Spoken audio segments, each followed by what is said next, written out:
In today's show, we look back at Wednesday. There were 8 games on. There was injury carnage. There were huge performances. We'll talk about it all. Michael Bolton. Thanks, Josh. It's Michael Bolton here, and it's time for another episode of the Locked On Fantasy Basketball Podcast. Let's get to it. Let's get to it, indeed. You are Locked On Fantasy Basketball, your daily fantasy basketball podcast, part of the Locked On Podcast Network.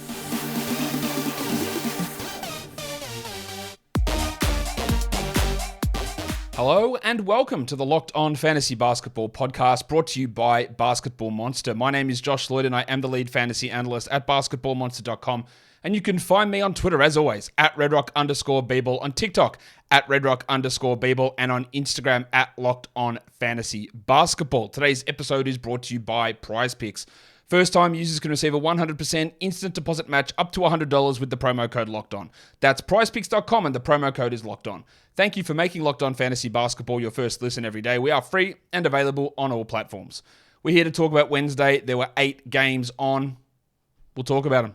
What do you think? Actually, you know what? I'm not going to do Warnie yet. We'll do it in a second. But firstly, tell you a reminder. Thursday, February the 9th, 1:30 p.m. Eastern, trade deadline show going for 2 hours, breaking down all the moves that happen. Anything of note for fantasy, we'll do it live as it goes down. Check that out. You'll see the link here on YouTube. It'll pop up at the top here if it hasn't already popped up.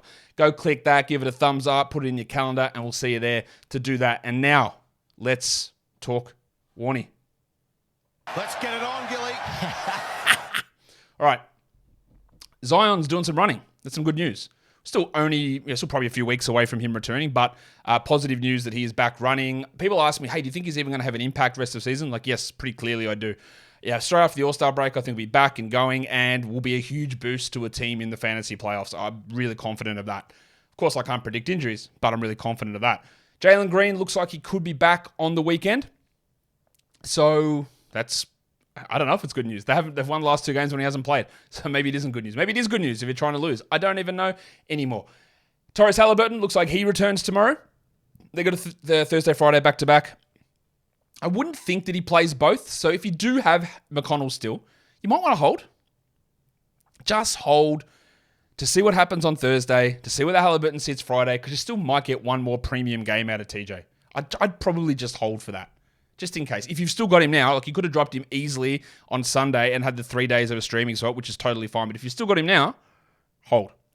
Orlando Robinson, the next Heat backup centers out with a fractured thumb, so he's going to be out for a fair few weeks. That puts Dwayne Dedmon back into that role for those of you in 20-team leagues. And then the big news is Devin Booker looks like he'll be returning on Tuesday. That will remove someone like Torrey Craig out of the starting lineup. Landry Shamet never got an opportunity to shine with his foot issue. Not that he would shine anyway because he's bad, but he never got an opportunity to have some occasional big games. So Booker looks like he'll be back on Tuesday. Adjust yourself, get ready, prepare. So week 17, Devin Booker's coming back. It is happening. Let's talk games. The first game they didn't win, but I'll do it anyway. The Orlando Magic go against the Philadelphia 76ers. The Sixers win it 105-94. Let's start with Fultz, 18-3-2. No other stats there, no counting stats, no triple ones. He had a 0-0 is what he had. But everything else is really good. He's been pretty solid. A little bit down recently, but still a 12-team league guy. But I guess the big story, as Obi tries to leave me, the big story here is Jalen Suggs. 26 minutes, 11 points, 2 threes, 5 steals. Now all the troll questions about what do you do with Jalen Suggs can come back. I still don't think he's an ad, but this is their backcourt, I think, of the future. I've said that a lot of times. One of them needs to be able to shoot, and they can't do that yet. That's the concern. Cole Anthony, under 20 minutes for 2 consecutive games. He had 11 points. Very hard to recommend a hold there. Again, I wouldn't add Suggs because there's still too many guys and names in that mix, but it was interesting. Gaz Harris played 28. He had 11 points with 3 threes. Wagner struggled, 13 points with 2 steals. And Wendell Carter, the best news is that he played.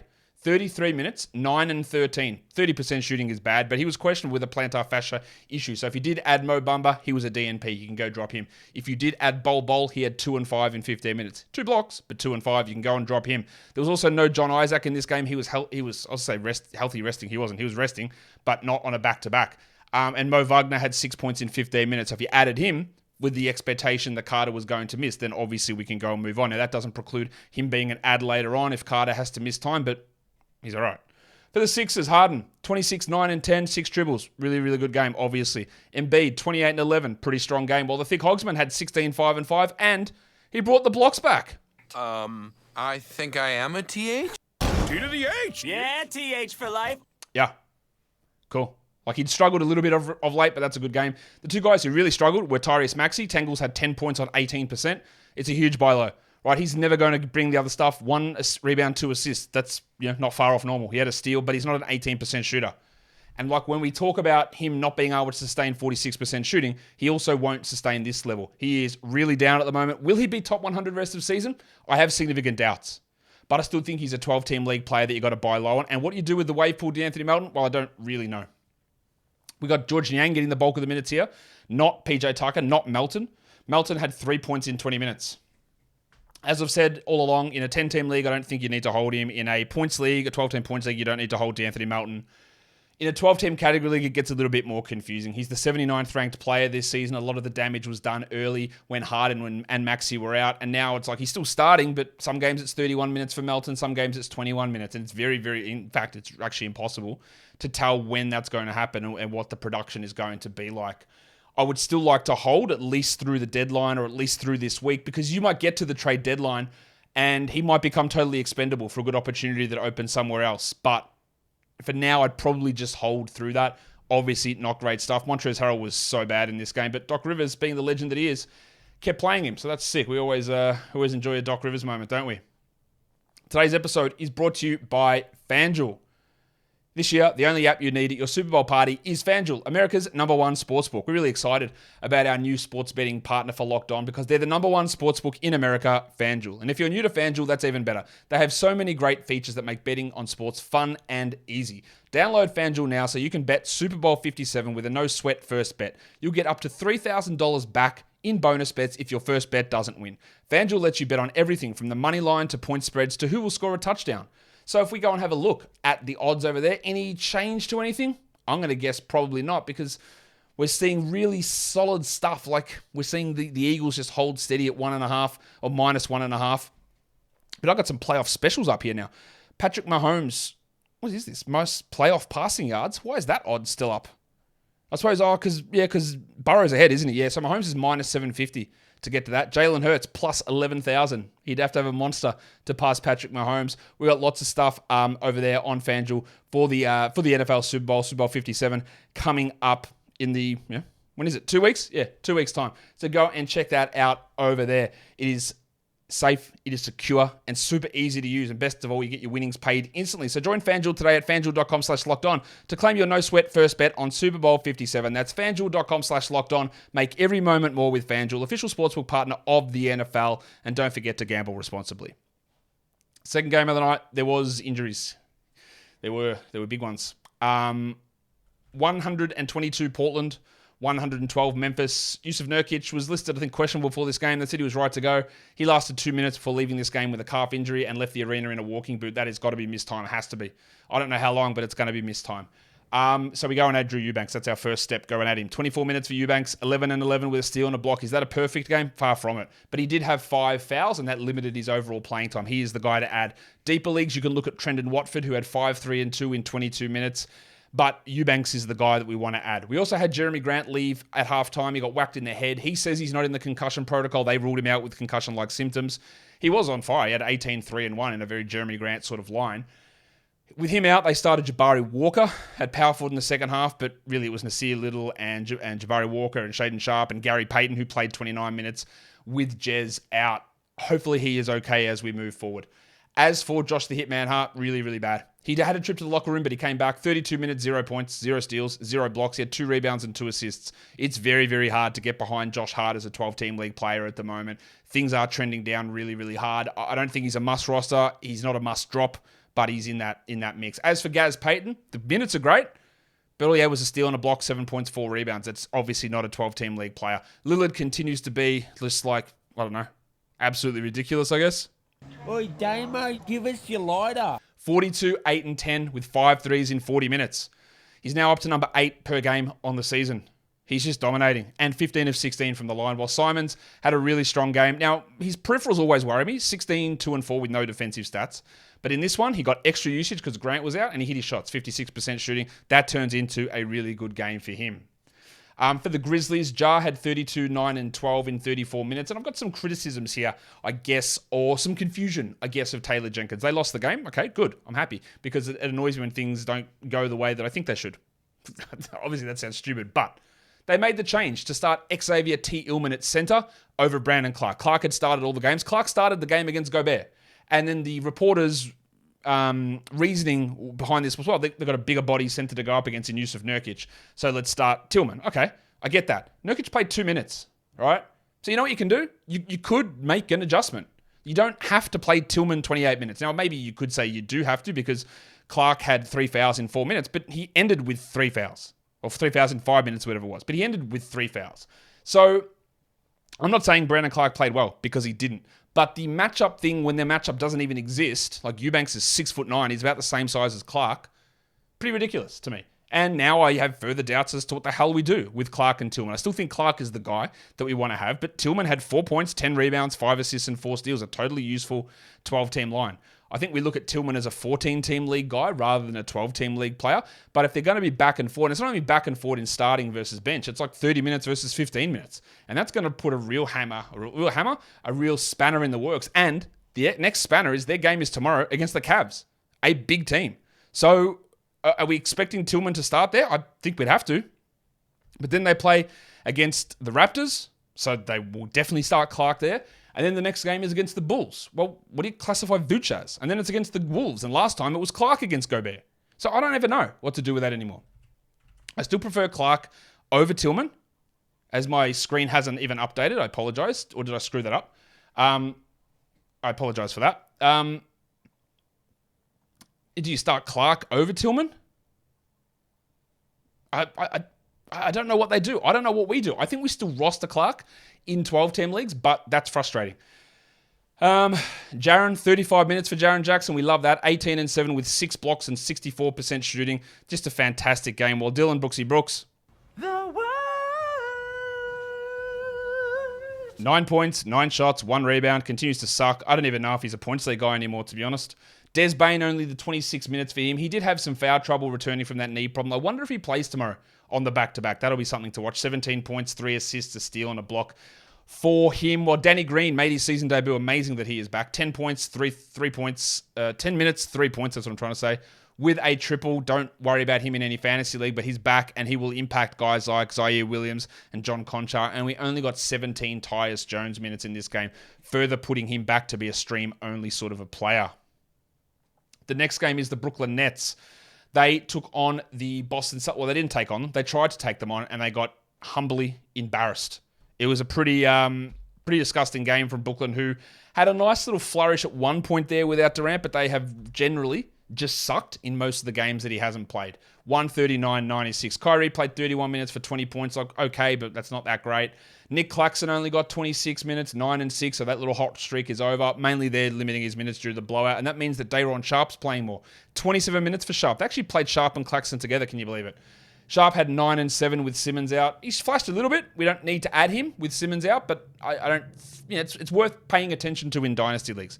Seth Curry's sucking continues. 7 points in 25 minutes for him. Very hard to look at him as a must roster. While Cameron Thomas, 19 in 24 minutes. We know what Cam Thomas does. He scores. That's what he does. 35 usage, 16 shots. He doesn't do anything else. I don't trust the minutes. I don't trust the volume. I don't trust any of it for Thomas. I wouldn't add him at this point. Joe Harris had 12 points with 4 threes, while O'Neal had 7, 6, and 4. And all of these blokes, O'Neal, Harris, Thomas, Curry, Warren, when he plays, no one is reliable enough to be considered a 12-team league guy, it feels like. They were shocking. That was so bad. For the Celtics, only had to go half speed here. Jason Tatum, 31 and 9 with 7 threes and 4 assists. Maximum Derek White, got it done. Maximum Derek. And you want to talk about what do you call it? Confusion. Spanner in the works. Like, Malcolm Brogdon had been getting the minutes ahead of White, and this one, White plays 32 and Brogdon plays 22. So I don't know. I don't know. 14 and 10, 5 assists. We just keep going with White while Smart is out. We do it with Brogdon as well, who had 10, 2, and 4, but Just the minutes are all over the place, and we only got 25 Al Horford minutes. 9 points, 3 threes, not a points league player. Category league, I get it. It's frustrating. If you're punting points, the value's there. If you're not punting them and you desperately need them, well, he's not bringing them for you. And that is a question you have to ask yourself. It was also a really strong Rob Williams game. He only played 19 minutes because it was a blowout. 16 and 9 with a block. There you go. That's the value. He's 53rd over the last week. I think he's starting to bring that value back. Grant Williams couldn't do anything despite the blowout. 6 points in 17 minutes. We don't need to hold him in any 12-team league. And Jaylen Brown, 26 and 7 threes. Really just an absolute cakewalk in this game for the Boston Celtics. Today's episode is also brought to you by PrizePicks. PrizePicks is daily fantasy, but not daily fantasy the way that you know it. It's just player projections, and they put them up there, and you go, more or less, simple. Jaylen Brown might have 24 points, 24 and a half points, and you say, I think today's a day for Jaylen to go more than that. Or they might have Rob Williams at 6.5 rebounds, and you go, I think I'll go more than that as well. And you go between 2 to 6 of those individual player projections, put them into a lineup, and you can win up to 25 times your money back on those entries. You can do it in under 60 seconds. You can do it in over 30 US states and majority of Canada. And you can do it for multiple sports. You can do it for the Super Bowl. You can do it for NHL. You can do it for baseball season coming up, women's college basketball, men's college basketball, the WNBA, boxing, esports, NASCAR, golf, MMA, and of course, the GOAT, disc golf. So download the PrizePicks app or go to prizepicks.com to sign up and play daily fantasy sports. First-time users can receive a 100% instant deposit match up to $100 with the promo code LOCKEDON. If you deposit $100, PrizePicks will give you $100. If you deposit $50, PrizePicks will give you $50. Don't forget to enter the promo code LOCKEDON at sign up for an instant deposit match up to $100. Let's go to the next game. The Golden State Warriors lose to the Minnesota Timberwolves in overtime, 119-114. Steph was great, 43 minutes, 29 and 10 on 38% shooting, but still the numbers are there a good while. Jordy Poole shot horribly. He's really regressed after a hot start with Curry back, 18, 7 and 5 on 31, while Wiggins, at least we're getting some better Wiggins games now, 16, 7 and 3. Clay just couldn't hit anything, 14 in his 40 minutes. Draymond played 39 minutes, interestingly, 10 and 12. And DiVincenzo, even though it's overtime, just 25 minutes. Now, we probably grabbed DiVincenzo for the 3 games in 4 nights and the back-to-back, so hold him. 7, 4, and 5 is not really great. The 5 assists are nice, the steal is nice, but hold him through these next couple of nights. And Looney had a really good game. 2 steals, 2 blocks, 9 rebounds. I still don't think he's anything more than a 12-team streamer rather than must roster. Well, John Kuminga's run as a 20-minute guy is over. Hasn't happened the last 2 games. 10 points for him in 15 minutes. For the Wolves, Goose did it again.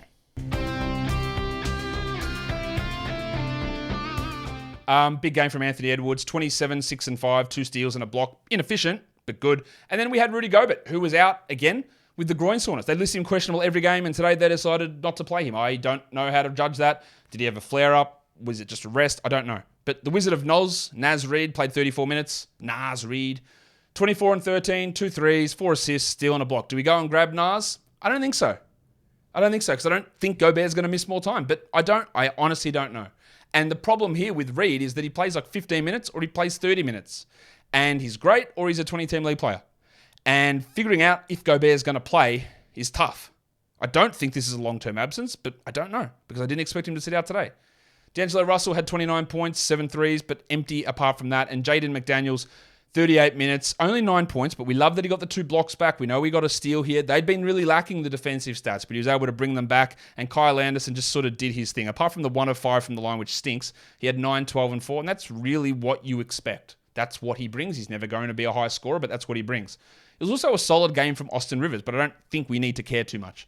28 minutes is a lot of minutes for Austin Rivers. 10 points, 5 assists, 2 threes, a steal, a block. Some pretty okay numbers, but we're not really doing anything with that, I don't think. The next one. The Rockets win. They do win. 112-106. The Thunder, let's start with them. They, of course, changed their starting lineup. Pig Williams started, played 12 minutes. They started Isaiah Joe over Aaron Wiggins, and Aaron Wiggins started the second half. You can't trust anything. You can trust 3 guys on this team, and that's the Bronco, it's Shea, and it's Giddy. That's it. No one else you can trust. Like Trey Mann popped off for 18 points in 17 minutes. Cool. I don't expect that. Actually, Kenrich Williams you can trust, regardless if he starts or not. He had a really good game. 13 and 6 with 3 steals. A nice 14-team league guy. We'll start with the good here. Giddy, 20 and 8 with 8 assists. Shea, 24, 8 and 4, 3 steals. Shot horribly. but 10 of 10 from the line. And the Bronco only had 8 points on 22%, which obviously stinks. But Jalen Williams totaled a Richie as well. 2 for 2. 2 threes, 2 steals, 2 blocks, remains a 12-team league player. But like the Jalen Williams, Isaiah Joe, Aaron Wiggins, all of that nonsense continues to be confounding and confusing and not anything that we can rely upon, unfortunately. And you want to talk about reliability? I put a tweet out today, all right, saying, because I've heard a lot of fantasy people and a lot of people talking about Tari Eason being this premium dynasty stash, right? The number one dynasty stash. And you know my pushback on that. And I always have to clarify, it's not because I don't think Tari Eason's a good fantasy player. I think he is. I think he's a brilliant fantasy player and should get big minutes and could honestly be a top 60 player this season if he played as a starter, right? He could easily be that. I've said that a lot of times. But my concern is, when does he ever play enough minutes? And today, there was no Kevin Porter, there was no Jalen Green, and Jabari Smith went to the locker room late, and Tari Eason played 19 minutes. Well, Josh, that must be because he was playing poorly, yeah? Yeah, nah. 20 points, 13 rebounds, 3 steals, 2 blocks, a 49% usage game for Tari Eason, if you can believe it. Yes, he shot only 38%, but they closed the game with Daishan Nix and Jayshawn Tate and KJ Martin. Absolutely stupid coaching. He played a little bit as small forward, but even when Jabari Smith out, they didn't put him in as the power forward to close the game. This is why I have concerns about Tari Eason as this deadline stash. That is a great line. There is absolutely zero debate. And we did say, hey, add him. 3 games in 4 nights. Let's go. The value of that is great. And then we'll see what happens. But the deadline thing to me is, if Eric Gordon is traded, he is not getting the minutes. He will not replace Eric Gordon. Unless everything that they've done up until now gets turfed away, it won't happen. They prefer Martin and Tate and Nix and Christopher and whatever other spuds they can throw out there. That is what the frustrating part of this is. We know it's all there. And so what you'd be relying upon stashing Tari Eason is not an Eric Gordon trade, because that doesn't impact him. It's an awakening from Steven Silas. And do you want to trust that? No. Now, it is zero cost to stash Tari Eason to the deadline now. Zero. You're a week away. It doesn't matter. And this game is obviously brilliant. But do you expect 49% Tari Eason to be a 20 and 13 guy with 3 steals, 2 blocks in 19 minutes every night? If you do, you're wrong. It just isn't going to be able to happen. And this is why I push back on it. And it frustrates me, because I know he should get the minutes. I very much believe he should. But I also have seen this coach screw things up for years now at a time and not do it. And every pattern suggests that Eason will not play unless Smith or Şengün are out. And even today, with Smith out, he didn't play. He didn't play. It is bafflingly stupid. They won the game, yes, but it is stupid. And I hope that clarifies my position on Eason, or why I have some skepticism. Have him, hold him, roster him. But I think it requires so much finagling and changing in mindset for him to actually play a 27-minute-a-night role that I just don't see how it happens. I just don't. KJ Martin's going to get the minutes, I think. He's going to get the minutes. 18, 7, and 4. Solid. Eric Gordon, cool. Why are we bothering here? I don't know. We are, though. 25 points, 35 minutes, 3 threes, 2 steals. He's got some solid 12-team stream value, but more 14-team value. While the delicate dancer, Alperen Şengün, it's a delicate dance in just 17 steps. His usage was way down here, just 17%, but he had 10, 12, and 4 with 3 blocks. After some of his big games, that is a little bit disappointing, but otherwise, not too bad. Jabari Smith continues to struggle, 9 and 7 with a block. It's very hard to hold him. It's holding through draft pedigree, that's it. Well, he was the number 3 overall pick, but maybe he shouldn't have been. Maybe he shouldn't have been anywhere near that. Like, we look back to last year's draft and you go, there's no way Jalen Suggs should be pick 5, yeah? We look back and say that now pretty clearly. But a lot of what we're holding on to as Jabari was he was the 3rd overall pick, and a lot of people thought he should have gone number 1. And I think that's pretty wrong. But we still can't quite break free of it, and I'm guilty of it too. But he's doing nothing at all. It's really tough to consider that a hold, I think. The next game. The San Antonio Spurs, they lose again to the Sacramento Kings, 119-109. Fox had 31 points with 10 assists and 3 steals. Very, very strong game. And Sabonis was monstrous as well. Domantas Sabonis, when he's bringing you defensive stats, wow, that's awesome. 34-11, 2 steals, 2 blocks there. And Malik Monk, this is another big game for Monk at the expense of Herter. Very interesting. 33 minutes for Monk, 22, 3, and 5 with 3 steals. Do you grab him? Sure, let's just see what happens. And what do you do with Vanderpants Kevin Herter? 19 minutes, 5 points. He's really struggling. Is he a must-hold player? And I think this game pushes him outside the top 100 for the season. I think you probably do want to hold him, but realistically, he's a points and threes guy. Now, I don't want to toot my own horn too much, but like I told you with Keegan Murray, the shots were at a rate that was way too high, and when they don't fall, he will get limited. 2 points on 0 of 8 shooting with no defensive stats, and he played 27 minutes.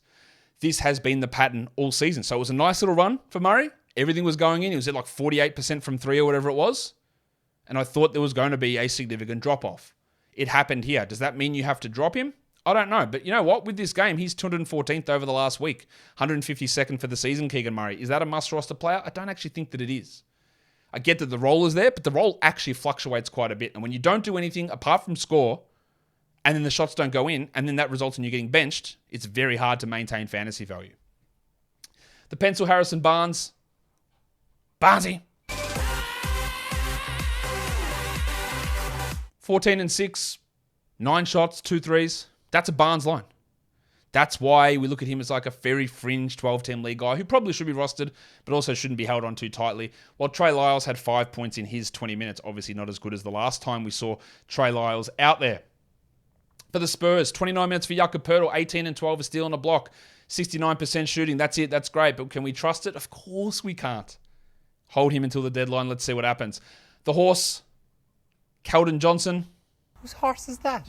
18, 8 and 5. Strong game.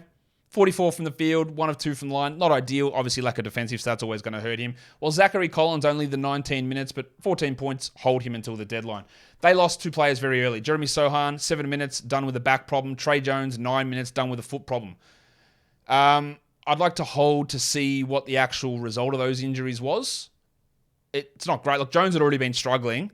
I still will hold them, but not ideal. And with them out, Malachi Branham stepped into a larger role. He played 32 minutes and had 22 points on 69% shooting. So we already know that shooting's not going to stay real. He didn't do much else there, although the 5 assists are nice. He's at least a watch list guy and a deeper league ad. The other guy that they started was Joshie Richardson, who played 29 minutes and had 19 and 8, 2 threes and 2 steals. And if it requires Jones and Sohan being out, Richardson can be an option to stream in, but not a must-roster player. I mean, we'll find out the injuries of those guys, whether that means Richardson can be an ad, and I don't mind adding him. But it takes a lot to get there. Bates Diop had 2 steals. He's a very good steal streamer while Romeo Langford is out. But that's, I think, realistically, about all we can expect from him.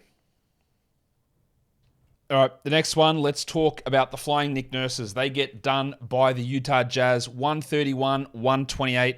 The final score here in a game that the end seemed to take forever to get there. And, of course, it was gigantic minutes for the Raptors. What else would you expect? 38 minutes for VanVleet, 34, 12, and 10, a steal and a block. He was struggling at points this season. He's absolutely flying at the moment. There is going to be a regression, I can assure you, because the shooting won't stick at this level. So if there's any top 15 trade out there, top 20 trade out there, you do it.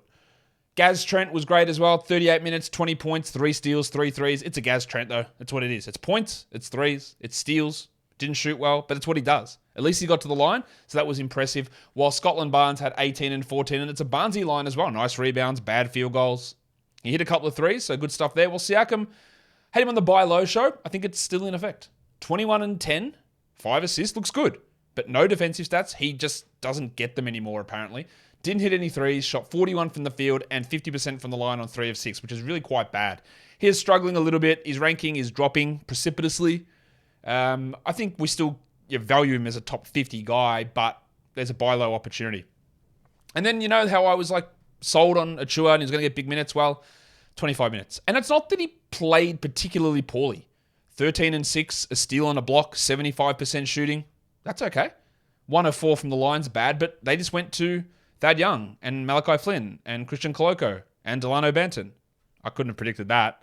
Still hold Precious through to the deadline and see what happens, while Boucher had 16 and 5 on 78%. Don't buy into it. Don't add Chris Boucher. For the Jazz, Kessler played 30 minutes. He had 17 and 14, a steal and 7 blocks. There are still people that ask me to this day whether Walker Kessler is a must-roster player. And my answer, as you're well aware, is yes. What are we talking about? Of course he is. Yes. Please add him. Markkanen had 28 and 13, while Mickey Conley, 19, 3 and 8 and 2 blocks. Conley is still available in leagues. He should not be. Please go and add him as well. What do we do with Kelly Olynyk, though? 20 minutes, 2 points. That's undeniably bad. 2, 4, and 4 is terrible. Is he just working back from the ankle injury? Are they going to run him as a starter, as a 19-minute starter? I highly doubt that is the case. I'd like to give it a week, maybe through to the deadline and see where it goes. But if he's only playing 24, 25 minutes, he's not a 12-team league guy. Of course, that was never the case before he hurt his ankle the second time. He was a 29-minute player and a top 80 guy. If you're in a points league, the value is not high enough to hold, so you can move on. That's fine. In a category league, I would hold him. 6 and 4 for Vanderbilt Bar. Really hard to see him getting big minutes with Kessler there, so I wouldn't be too excited there. And we only got 20 minutes out of Colin Sexton. 12, 3 and 4. I just don't see the purpose of Colin Sexton in a 12-team league. Points league, maybe, but I don't really see it. Jordy Clarkson, the man on the street, had 23 with 5 triples. JordanClarkson. And added 5 assists. Well, Beasley did what you need him to do. 14 points for Malik, 4 triples. That's what he is. Bad shooting, but the points and threes is what he brings. He brought it. Good win for the Jazz. A lot of similar stuff, but also, yeah, I hope you're convinced on Walker Kessler. Surely you are. Surely, yeah. And now we do the last game of the night. I'm not really even sure why. It was a gigantic ass-kicking. The Hawks, 132. The Suns, 100. Trae Young returned, 20 points, 12 assists, 27 minutes. DeJounte had 21, 6 and 8. But honestly, look, what are we taking away here? DeAndre Hunter was sort of okay, 15 and 5. Bogdanovic was okay in 25 minutes. Capella played 22 minutes. Onyeka Okongwu played 20 minutes and was really strong. 17 and 4 with 2 blocks, a perfect 7 of 7 and his first career three-pointer. But this game was over, like by the third quarter. So minutes are just spread all over the place. We got 7 minutes of Aaron Holiday and 6 minutes of Justin Holiday. Also 6 minutes of Vic Krejci and 7 minutes of Trent Forrest. If that shows you how out of hand this game was. So, yeah, maybe you look at Johnny Collins as a buy low because this performance ties into some struggling games from him, and he has been struggling. But we don't take much out of it. Same as we don't really take much out of it from the Suns. Mikal Bridges got a lot of shots, 34 usage. He didn't hit many of them. Well, that's not true. His scoring is okay, 23 points, but 33% shooting is bad, 10 of 10 from the line, 7 assists, but all of this means nothing because Devin Booker returns on Tuesday and he's not having this role. We knew Chris Paul was going to be a sell high. He was on the sell high show. He had 3 points on 17%. Hopefully he cashed something in. While Cam Johnson, I know the struggle is going to be there to hold him because this was bad. 6 points in 15 minutes, it's definitely bad. 29% shooting, he doesn't do too much else. And if you don't need points and threes at pretty good efficiency, what are you doing with him? Like in a points league, he's probably not must roster. In 12-team leagues, he's borderline. In a 12-team category league, I believe you do want to roster him. But again, if you don't need points and threes, if that's not a category that you're either competing in or a category that you're so far ahead it doesn't matter, then he provides no value to you. Nothing at all. So you're better off just streaming other guys in. As is the case with a lot of these players, they're 2-3 category guys towards the end of your roster. And Alex Caruso might be a must roster for some with his steal ability. D'Anthony Melton, same, get some steals. But they don't work for everybody. Like Cam Johnson's points and threes. Norman Powell is points and threes. Malik Beasley is points and threes. Now I have Johnson ahead of a lot of those guys, but if it doesn't make sense on your team, it doesn't make sense on your team. And I think we, and I'm guilty of this as well, get caught up in talking about must roster and this guy's got to be rostered, blah, blah, blah. There are certain players, like if you don't need blocks and Walker Kessler's there, you still add him, right? Because he's good enough to help you there and there's definite trade value in that. But with fringy sort of guys, like a 10th or 11th player who doesn't make sense in your team, don't worry about it. And that's sort of where I think Cam Johnson fits in here. But we don't need to break that game down too much more. Let's look at the lines of the night. Your monstrous does go to Damian Lillard. Oi, Damo, give us your lighter. Your waiver wire is Malik Monk. The young gun is Walker Kessler. And the dud of the night is the other rookie, Keegan Murray. Your top 10 players in category leagues, number 1 is Damian Lillard, followed by Fred VanVleet at number 2, Tatum at 3, Sabonis at 4, Harden at 5, Fox at 6, Markkanen 7, Walker Kessler 8, Ja Morant 9, and Joel Embiid at 10. The top 10 players rostered under 50%. Malik Monk, I think it is worth having a look there. Josh Richardson, if Jones and Sohan are out, then I probably think he's worth a grab. The Wizard of Noz himself, Naz Reid, obviously if Gobert's out, we add him. Would you add him now? I don't think Gobert's missing more than one game here. I think he should, but I don't think he is. So that means Naz probably isn't a must roster guy. I think Eubanks is because Nurkic is going to miss time here. Jalen Suggs, really good performance. How the minutes all shake out here are interesting. Remember, John Isaac was out and they didn't go back to Terrence Ross. They just pushed the minutes into the guys who were there. So that enabled someone like Suggs to play more. But he's been 20-plus minutes in 3 consecutive games. Watch that. Malachi Branham is a very interesting, March fantasy player. And he played a lot today. I think if you've got deep league stash ability, I would grab him. Austin Rivers at 7, no interest. Xavier Tillman, I think he plays a decent role tomorrow against the Cavs. Worth a stream. Trey Mann, no. Kenrich Williams, good 14-team league guy. And your top 10 players in points leagues. Number 1 was Lillard. 2 was VanVleet. Sabonis, Fox, Morant, Kessler, Tatum, Naz Reid. And number 9, Tari Eason. I should have mentioned this earlier. He put up those big numbers.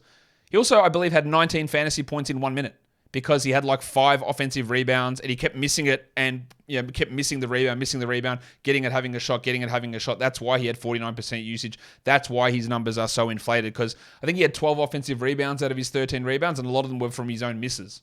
So again, and the other thing I found out that I should have mentioned earlier, he played the 12th most minutes in this game.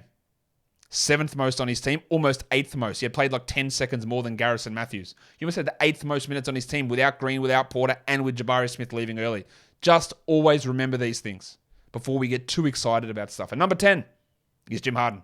And that will do it for me today. Don't forget to follow this podcast on Apple Podcasts, Google Podcasts, Stitcher, Spotify, and on the Odyssey app. And if you're on YouTube, I think you know what to do. You thumb it up, you leave your comments down below, you subscribe. Let's hit 60 grand before we get to the All-Star break. Guys, we are done here. Thank you so much for listening, everyone. See ya.